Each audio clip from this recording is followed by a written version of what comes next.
मित्रों नमस्कार। मेरा गांव अब उदास रहता है। पता है क्यों? क्योंकि वहाँ पे जन्मे और बड़े हुए सब लड़के गांव को छोड़कर शहरों में चले गए हैं पैसा कमाने के लिए। तो लाजमी है कि मेरा गांव अब उदास रहता है। आइए सुनते हैं शायरा अंकिता तिवारी की ये नज़्म इसी संदर्भ में। लिखती हैं, मेरा गांव अब उदास रहता है। लड़के जितने थे मेरे गांव में, जो बैठते थे दोपहर को आम की छाँव में, बड़ी रौनक हुआ करती थी जिनसे गांव में, वो सब के सब चले गए शहर में। वो सब के सब चले गए शहर में। ऐसा नहीं कि रहने को मकान नहीं था, बस यहाँ रोटी का इंतज़ाम नहीं था।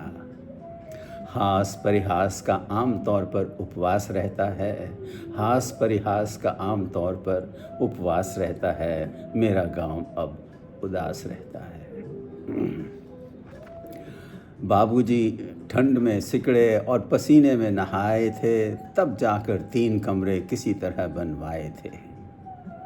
अब तीनों कमरे खाली हैं, मैदान बेजान है, छतें अकेली हैं, गलियां वीरान हैं। माँ का शरीर भी अब घुटनों पर भारी है, पिता को दिल और डायबिटीज़ की बीमारी है।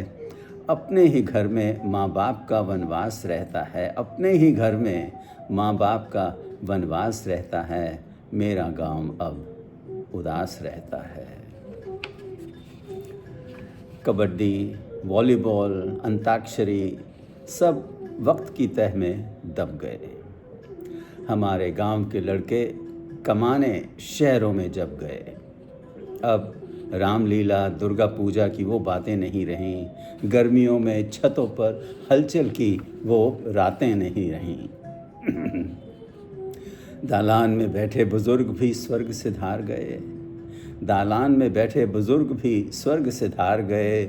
जो गीत गए थे मुश्किलों से, जो जीत गए थे मुश्किलों से, वो बीमारियों से हार गए। ये अंधी दौड़ तरक्कियों की गांव सूना कर गई। ये अंधी दौड़ तरक्कियों की गांव सूना कर गई।